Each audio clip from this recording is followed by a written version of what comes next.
Avant de commencer ce tuto, n'hésitez pas à vous abonner, à liker et à commenter, mais aussi à activer la cloche pour recevoir une notification dès la sortie des prochaines vidéos. N'oubliez pas que la chaîne a besoin de vous, alors n'hésitez pas, si vous le pouvez, à nous soutenir en cliquant sur le lien donation dans la description de cette vidéo. Merci à toutes et tous par avance. Bonjour à toutes et tous, suite à la sortie de la version 11.1 de Logic Pro et 2.1 de Logic Pro pour iPad, vous avez dû certainement remarquer l'apparition d'un tout nouveau plugin baptisé Quantec Room Simulator. Mais de quoi s'agit-il et surtout, pourquoi lui et pas un autre? Le Quantec Room Simulator, QRS pour les intimes, était à sa sortie en 1982 un processeur de réverbération numérique révolutionnaire, reconnu pour ses réverbérations naturelles et ultra-réalistes, toutes créées par Wolfgang Burleitner, le fondateur de Quantec Pro Audio. Son algorithme interne avait la particularité d'éviter les défauts sonores typiques des autres réverbérations de l'époque, ce qui a contribué à rendre ce périphérique ultra populaire dans l'industrie musicale mais aussi audiovisuelle.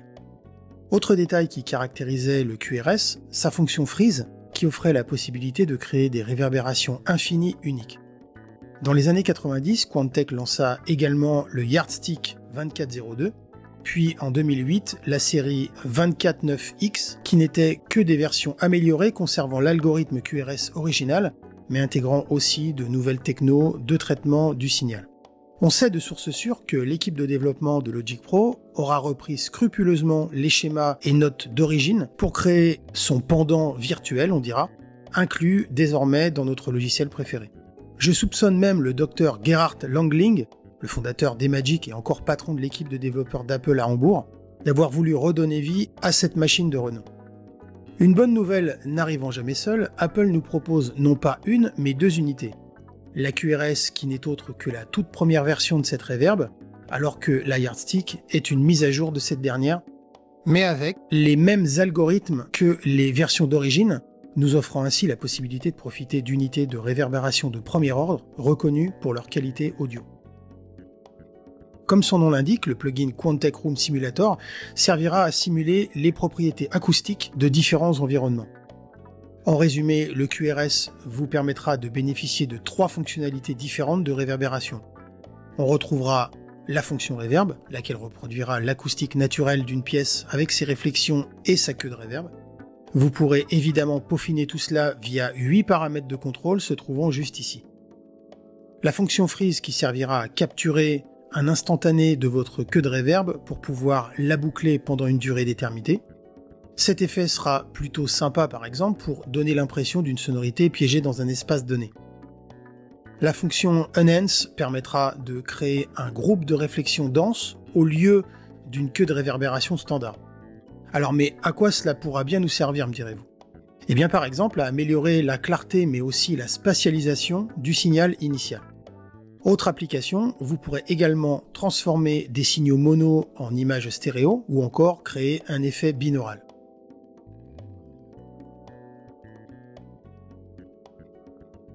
Comme je vous le disais, deux versions sont disponibles au sein du même plugin, le module QRS ainsi que le module Yardstick. Mais quelle différence notable entre les deux, me direz-vous? Eh bien, le QRS aura plutôt une couleur vintage, et malgré le fait que vous puissiez grâce à lui simuler un espace acoustique donné, il conservera tout son caractère sonore. Le module Yardstick aura quant à lui plus sa place dans la simulation d'espaces améliorés, et pourra donc apporter plus de précision dans les espaces acoustiques simulés, mais aussi amener plus de clarté et un niveau de détail plus poussé. Passons maintenant aux paramètres principaux du QRS. En cliquant sur le logo Quantec, une fenêtre d'information sur le Quantec Room Simulator s'ouvrira. Vous y trouverez des détails sur l'inventeur de cette machine, mais aussi des détails concernant le développement des réverbérations des QRS et Yardstick. Juste ici, vous pourrez tout d'abord sélectionner le modèle de réverbération de votre choix, à savoir le QRS ou le Yardstick. Le QRS sera ici l'unité classique d'origine, tandis que le Yardstick représentera l'évolution et la version moderne de la technologie de réverbération de chez Quantec. Le gros potentiomètre baptisé Reverb Time vous permettra de régler la durée de la réverbération conjointement avec la commande Room Size qui se trouve juste ici. L'anneau autour du potentiomètre vous proposera une représentation de la plage de temps de réverbération en fonction de la taille de salle choisie. La fonction freeze servira quant à elle à capturer et maintenir la queue de réverbération. Ce sera un moyen idéal pour créer des paysages sonores naturels, et une fois capturé, le signal audio sera acheminé exclusivement à travers la fonction freeze et ignorera donc la réverbération principale. Le bouton Add aura une utilisation un peu particulière. En effet, il vous faudra cliquer sans relâche dessus pour capturer une autre partie de votre queue de réverbération. Le temps que vous maintiendrez appuyé votre clic sur ce bouton déterminera la quantité d'audio capturée et l'ajoutera à l'effet freeze existant. Le bouton Clear permettra bien évidemment d'effacer l'audio capturé dans l'effet freeze, en cas de fausse manip par exemple, ou si le résultat obtenu ne vous conviendrait pas. Le bouton Enhance activera ou désactivera l'effet pour le modèle QRS. Il remplacera la queue de réverbération par un groupe de réflexion dense en ajoutant de la profondeur spatiale. Vous pourrez ajuster cet effet en jouant avec le paramètre Room Size. Lorsque l'effet Enhance sera activé, les paramètres de temps de réverbération seront quant à eux inaccessibles.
L'indicateur IN affichera le niveau du signal audio entrant envoyé à l'effet de réverbération. Cela aidera à contrôler la force du signal, mais aussi à prévenir la distorsion du signal source qui alimentera votre réverbération. L'indicateur OUT affichera, comme vous vous en doutez, le niveau de sortie combiné de tous les signaux du module. Le bouton Primary vous permettra d'accéder aux réglages de réverbération les plus fréquemment utilisés. Le curseur Room Size ajustera les dimensions de votre salle en mètres cubes, dans une plage allant de 1 mètre cube à 1 million de mètres cubes. Toute modification de ce paramètre aura pour effet d'ajuster automatiquement la plage du potentiomètre Reverb Time. Le curseur First Reflection Delay permettra de déterminer le temps entre le son direct et la première réflexion, afin d'influencer la perception spatiale de la pièce. Le curseur Reverb Delay permettra d'augmenter la valeur Reverb Delay et donc d'ajouter un retard entre le signal source et le déclenchement de la réverbération. Utilisez ce paramètre pour ajouter jusqu'à 200 millisecondes de retard pour enfin affecter la perception spatiale ainsi que la synchronisation dans votre mix. Le curseur Dry Level déterminera quant à lui le niveau du signal dry à la sortie du module, indépendamment de la première réflexion et de la queue de réverbération. Le curseur First Reflection Level déterminera le niveau de la première réflexion à sa sortie du module, indépendamment du signal wet cette fois-ci et de sa queue de réverbération. L'augmentation du niveau aura pour conséquence d'apporter de l'intimité et de la présence à votre son, tandis que sa diminution créera une sensation spacieuse et plus ouverte, déterminant la profondeur de la réverbération. Le curseur Reverb Level déterminera quant à lui le niveau de votre queue de réverbération à la sortie du module, indépendamment du signal dry et de sa première réflexion. La courbe de multiplication du temps de reverb permettra d'ajuster et de visualiser la réponse de la réverbération de votre pièce au travers du spectre de fréquences. Grâce à cette fonction, vous pourrez créer des réverbérations plus claires ou plus sombres, en simulant des pièces avec des murs plus ou moins réfléchissants ou plus ou moins absorbants. Le graphique juste ici vous permettra de visualiser le temps de chute. L'échelle de droite représentera le temps de réverbération qui évoluera avec le potentiomètre Reverb Time. Vous retrouverez d'ailleurs deux points qui vous permettront d'ajuster le temps de réverbération de vos basses fréquences, ici sous les 500 Hz, mais aussi de vos hautes fréquences, ici au-dessus des 1 kg, par rapport au temps de réverbération défini bien évidemment. L'échelle de gauche répercutera ce facteur sur une plage allant d'une augmentation maximale de 10 fois jusqu'à une diminution de 0,1 fois. Ces multiplicateurs permettront un contrôle de la réponse en fréquence afin d'obtenir un effet de réverbération de salle naturel qui serait impossible à répliquer en utilisant seulement un égaliseur. Juste en bas de cette section, on retrouvera le paramètre Low, lequel permettra de définir le multiplicateur dédié au temps de réverbération afin d'altérer les basses fréquences. Le paramètre High définira quant à lui le multiplicateur dédié au temps de réverbération, mais pour altérer cette fois-ci les hautes fréquences. Le bouton Secondary vous permettra d'accéder à d'autres réglages pour des ajustements plus détaillés, mais aussi pour profiter d'options de mise au point. Notez au passage que ce bouton et ses réglages ne seront pas disponibles lorsque le Quantec Room Simulator sera utilisé sur une tranche de console mono. Le menu local First Reflection Source vous donnera la possibilité de définir l'assignation de canal pour la sortie de votre première réflexion. Vous pourrez soit conserver l'ordre des canaux d'origine, gauche et droite, soit les permuter en droite-gauche. Passons maintenant à la Quantec Yardstick. Comme je vous le disais précédemment, il s'agit d'une évolution de la QRS. On retrouvera d'ailleurs pas mal de paramètres communs aux deux reverbs, mais avec les particularités suivantes. Dans la fenêtre de multiplication du temps de reverb, les deux points s'appliqueront à des fréquences différentes. Le premier sous les 1 kg et le second au-dessus des 1 kg. On retrouvera également des paramètres de crossover, croisement de fréquences en français, sous les paramètres Low et High. On pourra soit rentrer directement la fréquence voulue, soit glisser et tout en maintenant le clic de souris sur le point de votre choix, et bien modifier les paramètres en question. Notez également la présence du menu mode, lequel proposera 3 niveaux de complexité différents. Le premier sera complexe et sera plutôt indiqué pour du contenu immersif et détaillé en termes de réflexion. Medium permettra d'obtenir une reverb naturelle et équilibrée, et Simple offrira une reverb plutôt subtile. L'onglet Secondary, quant à lui, proposera différentes options telles que la possibilité d'ajuster le délai de première réflexion. On aura aussi un paramètre de dispersion de la première réflexion qui vous permettra d'ajuster la différence de temps entre la première réflexion des canaux stéréo gauche et droite afin d'en modifier la largeur stéréo. Le curseur Reverb High Cut nous donnera la possibilité de régler la fréquence de coupure du filtre coupe haut et qui sera appliqué à la sortie de notre queue de reverb. Grâce à ce paramètre, on pourra réduire non seulement la brillance, mais aussi obtenir en conséquence un son plus chaud ou encore plus atténué. Le curseur Bass Gain sera quant à lui réservé aux basses fréquences de votre reverb et on l'utilisera principalement pour en accentuer ou en atténuer le niveau. Le curseur Bass Crossover servira à déterminer la fréquence de coupure qui contrôlera les basses fréquences et qui seront traitées par le paramètre Bass Gain. Le paramètre Reverb Correlation servira à ajuster le champ stéréo de notre plugin. Autrement dit, vous pourrez jouer sur la répartition de votre reverb dans le champ stéréo.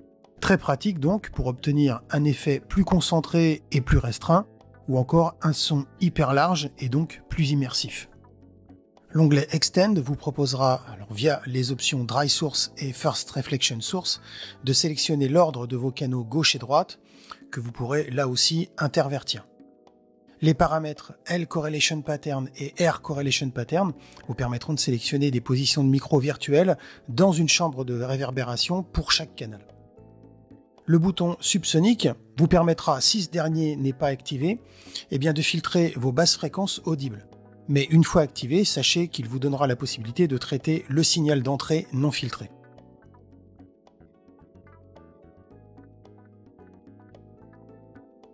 Alors ici, nous allons voir ce que les différentes positions de micro virtuelles disponibles dans notre Yardstick peuvent nous apporter. Alors, pour mieux mettre en évidence le résultat qui sera obtenu, nous allons dans notre onglet Primary, juste ici, mettre les paramètres Dry Level et First Reflection Level à 0, donc autrement dit en position mute, et ensuite mettre notre paramètre Reverb Level au maximum, donc à 0 dB. Ensuite nous rendre dans l'onglet Extended et jouer avec les deux paramètres Correlation Pattern. Alors en fait, Il faut savoir une chose, c'est que si vous optez pour le même réglage, autrement dit, si par exemple ici je suis sur le chiffre 7 et que je me positionne ici aussi sur le chiffre 7, eh bien, j'obtiendrai un résultat mono. On va écouter ce que ça donne.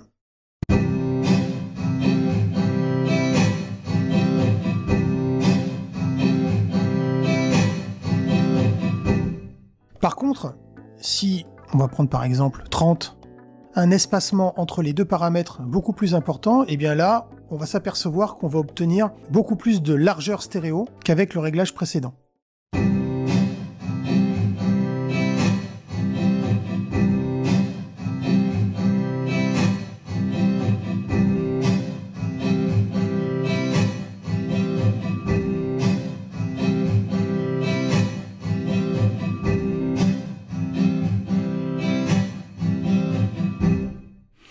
N'hésitez surtout pas à jouer avec ces derniers afin d'écouter les possibilités offertes par la Quantec Yardstick. Vous verrez qu'à l'usage, on obtient des choses vraiment très intéressantes.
Alors que dire de cet ajout arrivé dans la version 11.1 de Logic Pro?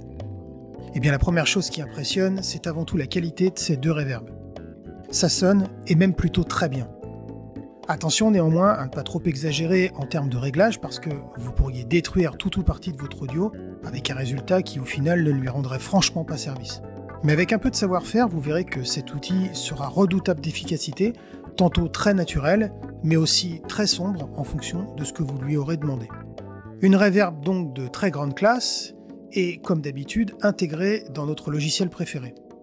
Plus que jamais, Logic Pro reste à l'avant-garde et propose un bundle intouchable aussi bien en termes de qualité, mais aussi de prix. En effet, il reste toujours aussi accessible à toutes les bourses. Voilà, j'espère que cette vidéo vous aura plu, et moi je vous dis à très bientôt pour un nouveau tuto.